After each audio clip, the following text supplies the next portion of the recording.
Hello student, welcome to our YouTube channel Shivam study knowledge. Student, इस video में class 12 भूगोल geography का एक वायरल पेपर लेकर आया हूं 2026 के बोर्ड एग्जाम के लिए। जितने भी हमारे स्टूडेंट हैं और इस बार यूपी बोर्ड का पेपर 26 फरवरी 2026 को देने वाले हैं, तो उन सभी के लिए एक वायरल पेपर है। और इस वीडियो में इस वायरल पेपर का मैं पूरा सोल्यूशन आप सभी को देने वाला हूँ। काफ़ी ज़्यादा इंपॉर्टेंट पेपर है, सेम टू सेम पेपर आपका 26 फरवरी को भूगोल का आएगा। चलिए पूरा पेपर सॉल्व करते हैं। पेपर कोड देखिए 850 NQ ये पेपर कोड है, भूगोल का पेपर है। अनुक्रमांक और नाम आपको यहाँ पर लिखना पड़ेगा। समय आपको दिया जाएगा 3 घंटे 15 मिनट। पूर्णांक आप लोगों का भूगोल का 70 नंबर का पूर्णांक होता है। नोट में है कि प्रारंभ के 15 मिनट परीक्षार्थियों को प्रश्न पत्र पढ़ने के लिए निर्धारित है और निर्देश में है कि सभी प्रश्न अनिवार्य है। यानी इस पेपर में जितने भी दिए गए प्रश्न हैं वो सारे प्रश्न का उत्तर आपको देना है। पहला नंबर पॉइंट है इसमें कि प्रश्न संख्या 1 से लेकर 8 तक बहुविकल्पीय प्रश्न है। प्रश्न संख्या 9 से लेकर 16 तक अति लघु उत्तरीय प्रश्न है, जिनका प्रत्येक उत्तर लगभग 20 शब्दों में। और प्रश्न संख्या 17 से 22 तक लघु उत्तरीय प्रश्न है, जिनका प्रत्येक उत्तर लगभग 50 शब्दों में। और प्रश्न संख्या 23 से 24 तक विस्तृत उत्तरीय प्रश्न है, जिनका प्रत्येक उत्तर 150 शब्दों में आपको देना रहेगा। प्रश्न संख्या 25 एवं 26 के स्थान पर मानचित्र से संबंधित आपका प्रश्न रहेगा। दूसरा पॉइंट है कि सभी प्रश्नों के लिए निर्धारित अंक उनके सम्मुख अंकित रहेगा, यानी सामने दिया जाएगा, तो वो मैं आपको पेपर में बता दूंगा।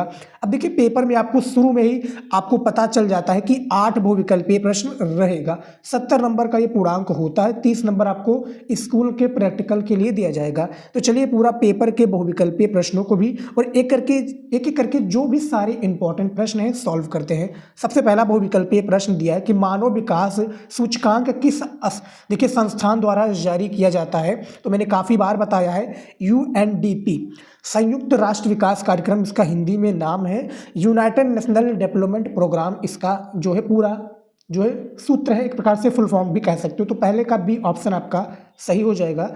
अगला देख लीजिए दूसरा नंबर प्रश्न कि विश्व में वाणिज्य पशुधन पालन किस देश में प्रचलित है। एक नंबर का ये प्रश्न है और दूसरे का डी हो जाएगा न्यूजीलैंड। देखिए कई सारे देश हैं जो कि जो है पशुधन पालन से प्रचलित हैं। वो आपका ऑस्ट्रेलिया हो जाएगा, ठीक, अमेरिका हो जाएगा, अर्जेंटीना हो जाएगा। लेकिन वहाँ यहाँ पर देखा जाए चारों ऑप्शन में तो वो कोई भी ऑप्शन नहीं है, ना ऑस्ट्रेलिया है, ना अमेरिका है, ना अर्जेंटीना है। तो यहाँ पर ऑप्शन आपका डी हो जाएगा, न्यूजीलैंड हो जाएगा।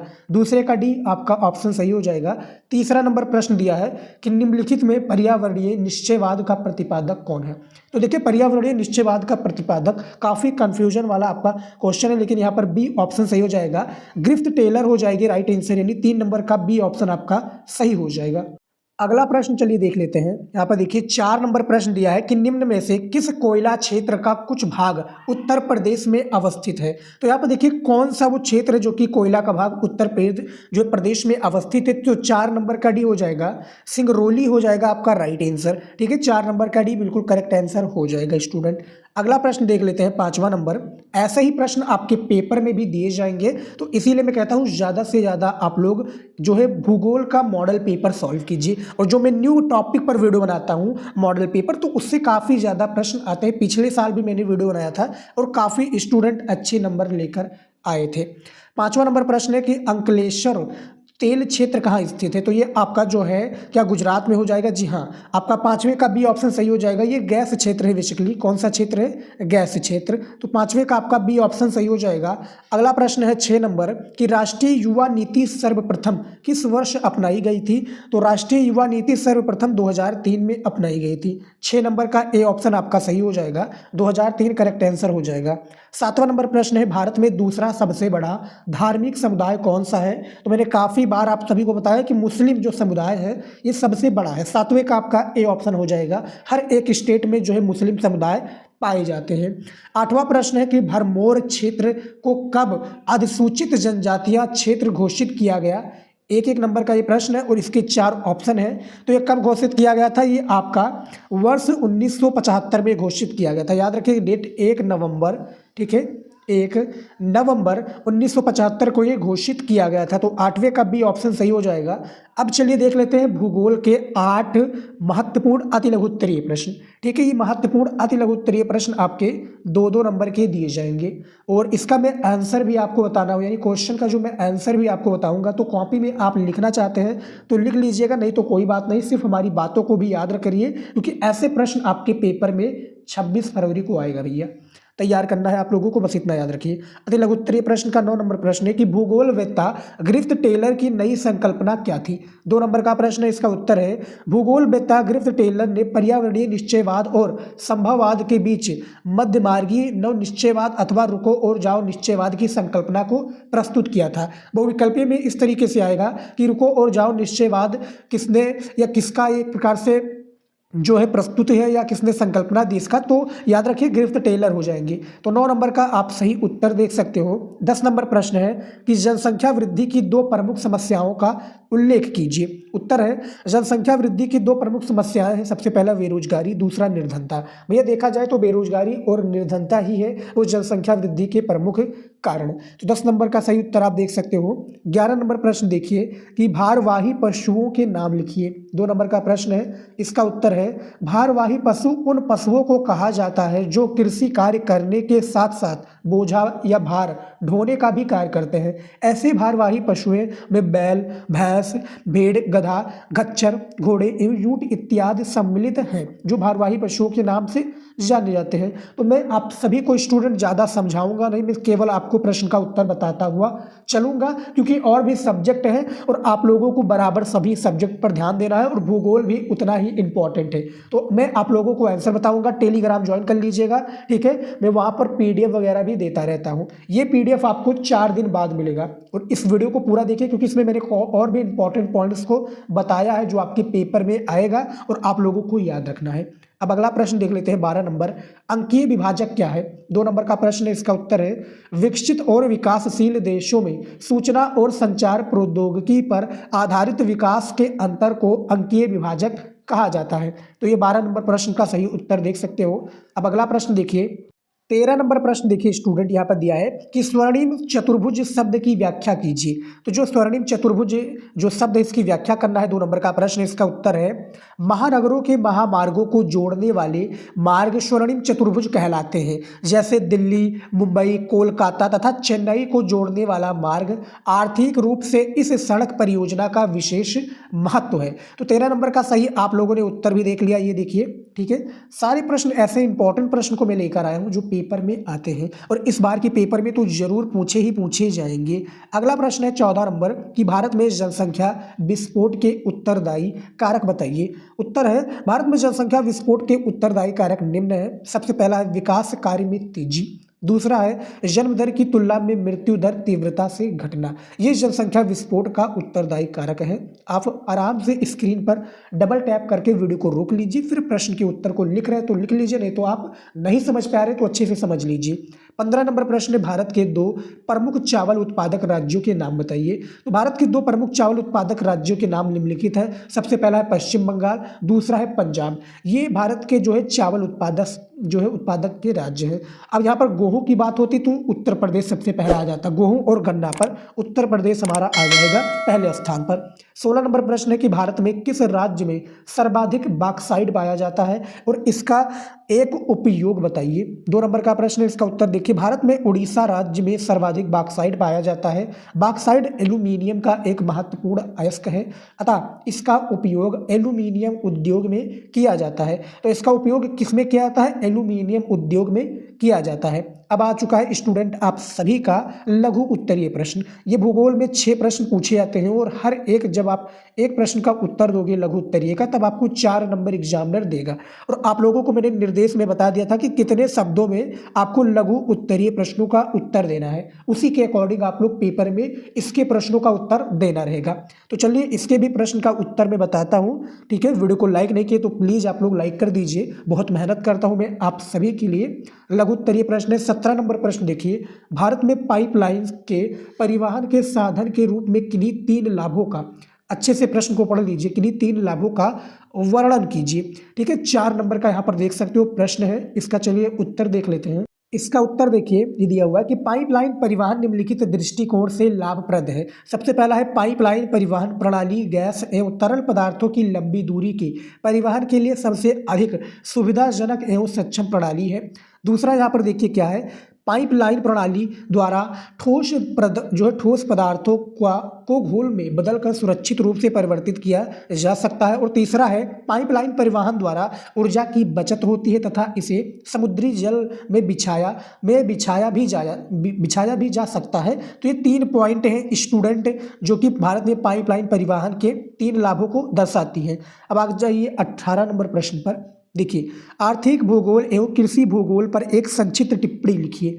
तो आपको संक्षिप्त में टिप्पणी लिखना है। इसका उत्तर देखिए, आर्थिक भूगोल के अंतर्गत पर्यावरण और मानव की आर्थिक क्रियाओं के मध्य संबंधों का अध्ययन किया जाता है। मानव भूगोल के इस क्षेत्र के अंतर्गत विभिन्न उपक्षेत्र जैसे संसाधन भूगोल, कृषि भूगोल, उद्योग भूगोल, विपणन भूगोल, पर्यटन भूगोल तथा अंतर्राष्ट्रीय व्यापार की भूगोल का अध्ययन किया जाता है। इसमें और है स्टूडेंट कि मानव भूगोल के महत्वपूर्ण क्षेत्र आर्थिक भूगोल के अंतर्गत कृषि भूगोल का अध्ययन किया जाता है। कृषि भूगोल के अंतर्गत कृषि एवं कृषि से संबंधित विभिन्न पहलू जैसे फसलों का उत्पादन, जल संसाधन, पशुपालन आदि का अध्ययन किया जाता है। कृषि भूगोल का वर्तमान समय में भी इतना ही महत्व है जितना प्राचीन काल में, यानी पहले जितना था, ठीक है, उतना आज भी है। तो ये आर्थिक भूगोल और कृषि भूगोल पर मैंने संक्षिप्त इसका बता दिया है। यहाँ से लेकर आपका ये है आर्थिक भूगोल, और नीचे वाला जो है ये संक्षिप्त भूगोल के बारे में दर्शाता है। आप लोग इसके प्रश्न का उत्तर देख लीजिए।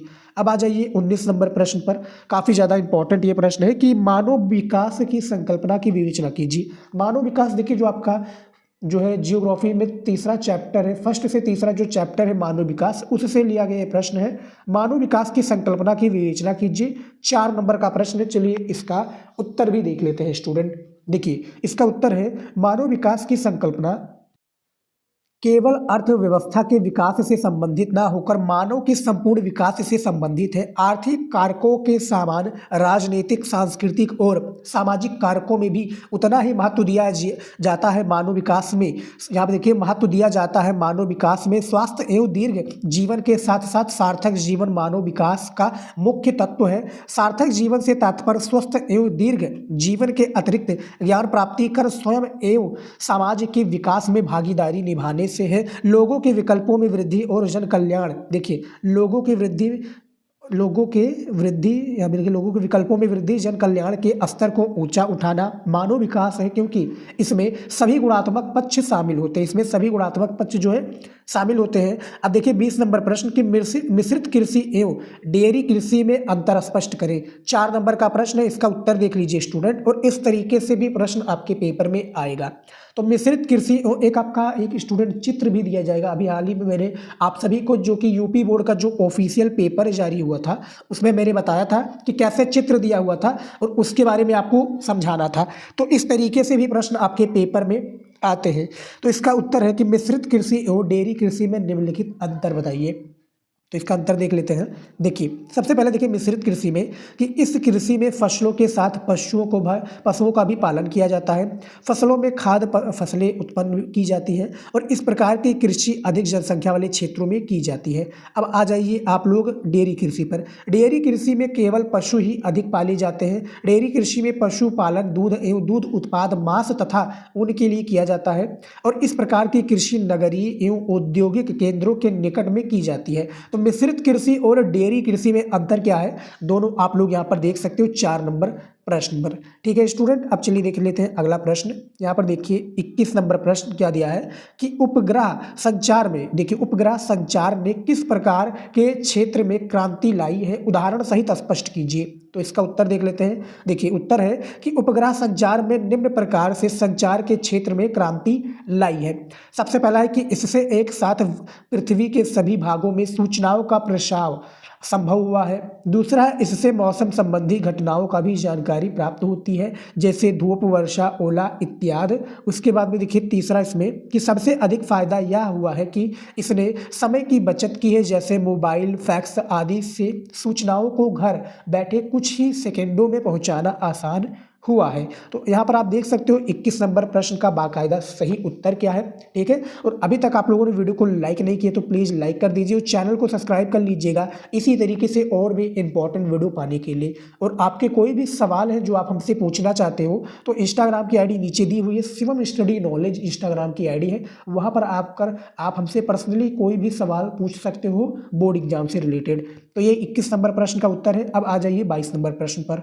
22 नंबर प्रश्न देखिए कि उत्तर प्रदेश में 10 लाखी नगरों की विशेषताओं का परीक्षण कीजिए। 4 नंबर प्रश्न है, उत्तर है उत्तर प्रदेश भारत का सर्वाधिक जनसंख्या वाला राज्य है। वर्ष 2011 की जनगणना के अनुसार 4.45 करोड़ जनसंख्या शहरी क्षेत्रों में रहती है। राज्य में 10 लाख या अधिक आबादी वाले वैधानिक नगर क्रमश लखनऊ, कानपुर, गाजियाबाद, आगरा, मेरठ, वाराणसी व प्रयागराज है। कुछ विगत वर्षों में जनसंख्या बढ़ रही है। 10 लाख नगरों की विशेषताओं का उल्लेख निम्न प्रकार है। अब इसमें देखिए कुछ स्टेप बाय समझाया गया स्टूडेंट। सबसे पहला है शहरीकरण का तीव्र विकास जो लोगों को आकर्षित कर रहा है। दूसरा है रोजगार के अवसरों का सृजन। और तीसरा है आर्थिक क्षमताओं और रोजगार के अवसर की उपलब्धता। चौथा है गांवों से शहरों में लोगों का तीव्र पलायन। और पांचवा है मूलभूत शिक्षा, स्वास्थ्य, परिवहन आदि का उचित विकास करना। तो ये आप लोगों के 5 पॉइंट हैं जो आप देख सकते हो उत्तर प्रदेश के 10 लाखी नगरों में, ठीक है। तो ये पूरा मैंने आपको अच्छे से समझा दिया है स्टूडेंट, जो कि 22 नंबर प्रश्न भी बता दिया है। अब आ जाइए आप सभी जो है दीर्घ उत्तरीय प्रश्न पर। देखिए भूगोल में दीर्घ उत्तरीय भी प्रश्न आपके पूछे जाते हैं और ये दीर्घ उत्तरीय प्रश्न केवल 4 ही दिए होते हैं, जो कि अथवा करके लगा होता है। केवल 4 ही प्रश्नों का आपको यहाँ पर दिया होता है, केवल 2 ही प्रश्नों का उत्तर आपको बाकायदा देना है। तो चलिए इन प्रश्नों का देख लेते हैं। प्रश्न क्या दिया, 23 नंबर प्रश्न है कि मानव भूगोल के अर्थ एवं विषय का क्षेत्र, यहाँ पे देखिए विषय क्षेत्र का वर्णन कीजिए। अथवा करके दिया कि भारत में मलिन बस्तियों की समस्याओं का वर्णन कीजिए। देखिए स्टूडेंट इन दोनों का मैंने उत्तर बता दिया है। आप लोग हमारे पुराने स्टूडेंट हों तो आपको पता होगा, इन दोनों का मैंने उत्तर बता दिया। यूट्यूब पर आप सिंपल सा सर्च कर लीजिए कि मानव भूगोल के अर्थ एवं विषय क्षेत्र जो है बाई शिवम स्टडी नॉलेज, इस प्रश्न को पूरा सर्च कर लीजिए। बाई शिवम स्टडी नॉलेज लिखोगे वीडियो मिल जाएगा, ठीक है। मैंने सभी का प्रश्न का उत्तर दिया हुआ है। यहाँ पर देखिए स्टूडेंट एक गलती हो गई है कंप्यूटराइज के द्वारा। ये 6 नंबर का आपका प्रश्न होता है। 8 नंबर का नागरिक शास्त्र, समाज शास्त्र, इन सभी में होता है, लेकिन ये 6 नंबर का प्रश्न होता है, ठीक है। 6 नंबर यानी 2 प्रश्न होता है, 12 नंबर दिया जाता है। तो ये मैंने दोनों प्रश्न बता दिया है। 24 नंबर प्रश्न देखिए कि विश्व में उद्योगों की अवस्थिति को प्रभावित करने वाले विभिन्न कारकों का वर्णन कीजिए। अथवा करके है भारत में कोयला उत्पादक क्षेत्रों का वर्णन कीजिए। तो ये जो दोनों मैंने आप लोगों को बताया प्रश्न, ये वाला स्टूडेंट इसको आप प्लीज हटा दीजिए। ये 6 नंबर का आपको जो है प्रश्न का उत्तर देने के लिए 6 नंबर दिया जाएगा। और ये दोनों प्रश्न काफी ज्यादा इंपॉर्टेंट है। भारत में कोयला उत्पादक क्षेत्रों का वर्णन करना है। और 24 नंबर प्रश्न की विश्व में उद्योगों की अवस्थिति को प्रभावित करने वाले विभिन्न कारकों का वर्णन कीजिए। तो ये 4 प्रश्न जो है काफी इंपॉर्टेंट है दीर्घ उत्तरीय की दृष्टि से, ठीक है। आपको इसका उत्तर 150 शब्दों में देना रहेगा। तो मैंने इन चारों को बता दिया। इन चारों प्रश्न का उत्तर आप चाहो तो क्वेश्चन बैंक में भी जो है ढूंढ सकते हो, क्वेश्चन बैंक में। नहीं तो आप लोग जैसा कि मैंने तरीका बताया कि आप यूट्यूब पर सर्च कर लीजिए, बाई शिवम स्टडी नॉलेज लिखो दे, वीडियो मिल जाएगा आप लोगों को। अब आ जाइए मानचित्र कार्य पर। देखिए मानचित्र से संबंधित भी प्रश्न आपके भूगोल में दिए होते हैं। 25 नंबर प्रश्न देखिए दिया है कि भारत के दिए गए रेखा मानचित्र में उपयुक्त चिन्हों द्वारा दर्शाइए और निम्नलिखित, आप देखिए निम्नलिखित को दर्शाइए तथा उनके नाम भी लिखिए। तो यहाँ पर 5 नंबर का एक जो है भारत का मानचित्र के लिए आपको दिया जाएगा। जब आप भारत का मानचित्र दर्शाओगे तो 5 नंबर दिया जाएगा, उसी में दर्शाना भी रहेगा और उसी में कॉपी में लिखना भी रहेगा प्रश्न का उत्तर। सबसे पहला प्रश्न देखते हैं मैप वाला कि न्यूनतम जनसंख्या घनत्व वाला राज्य कौन सा हो जाएगा। तो आपको बताना कि जो भारत का जो है न्यूनतम जनसंख्या घनत्व वाला राज्य वो कौन सा हो जाएगा, तो आपका अरुणाचल प्रदेश हो जाएगा। दूसरा है कि न्यूनतम नगरीय जनसंख्या प्रतिशत वाला राज्य कौन सा हो जाएगा, तो आपका शायद हिमाचल प्रदेश हो जाएगा। और तीसरा पश्चिम बंगाल में कोयले की खान का क्या नाम है, तो रानीगंज नाम है। क्या नाम है, रानीगंज हो जाएगा। और चौथा इस प्रदेश का तेल शोधक कारखाना यानी उत्तर प्रदेश जो है इसका तेल शोधक कारखाना कौन सा हो जाएगा, तो मथुरा का हो जाएगा। रिफाइनरी ऑयल है तो मथुरा का हो जाएगा। पांचवा है गुजरात का राजधानी नगर, तो गांधीनगर हो जाएगा। ठीक है, गांधीनगर हो जाएगा, जी हाँ। तो ये 25 नंबर प्रश्न का सही उत्तर है। 26 नंबर प्रश्न आ जाइए कि विश्व में दिए गए रेखा मानचित्र में उपयुक्त चिन्हों द्वारा दर्शाइए और निम्नलिखित को दर्शाइए और उनके नाम भी लिखिए। पहला प्रश्न है कि सर्वाधिक जनसंख्या वृद्धि वाला महाद्वीप कौन सा हो जाएगा, तो आपका अफ्रीका हो जाएगा। दूसरा है भूमध्य सागरीय एक पतन यानी बंदरगाह का नाम मसरोली बंदरगाह का नाम है। तीसरा है मध्य अमेरिका की प्रमुख जहाजी नहर, तो पनामा नहर। चौथा जापान का राजधानी नगर टोक्यो। और पांचवा है महान झील क्षेत्र की एक प्रमुख झील कौन सी हो जाएगी, तो सुपीरियल झील हो जाएगा आपका सही ऑप्शन। तो ये विश्व का है और ये भारत का है और दोनों में काफ़ी अलग डिफरेंस है। आपको 5 नंबर दिया जाएगा भारत का मानचित्र में दर्शाने के लिए और कॉपी में इस प्रश्नों का उत्तर लिखने के लिए जो मैंने बताया है, और यहाँ पर भी आपको दर्शाने के लिए और कॉपी में लिखने के लिए दिया जाएगा। ठीक है, आप लोगों को नहीं समझ में आ रहा कि मैप कैसे भरें, तो उस पर मैंने ऑलरेडी वीडियो बना दिया है। आप लोग चाहिए तो वीडियो जाकर देख सकते हो, यूट्यूब पर मिल जाएगा वीडियो। ठीक है, तो वीडियो जो है हमारे द्वारा PDF बनाया गया है। आप लोगों को करना क्या है, सिंपल सा, देखिए आप लोगों को चैनल को सब्सक्राइब कर लेना है, वीडियो को लाइक कर लेना है, शेयर कर लेना है, कमेंट कर देना है। Follow Instagram Shivam study knowledge मेरा इंस्टाग्राम की आईडी है। और जो है टेलीग्राम नहीं ज्वाइन किए तो ज्वाइन कर लीजिए, वहाँ पर भी मैं फ्री में PDF जो है देता रहता हूँ। तो टेलीग्राम की भी आईडी यही शिवम स्टडी नॉलेज, तो ये ज्वाइन कर लीजिएगा और प्लीज़ चैनल को सब्सक्राइब कर लीजिए ऐसे ही इंपॉर्टेंट वीडियो पाने के लिए। मिलते हैं नेक्स्ट वीडियो में नए टॉपिक के साथ। जय हिंद।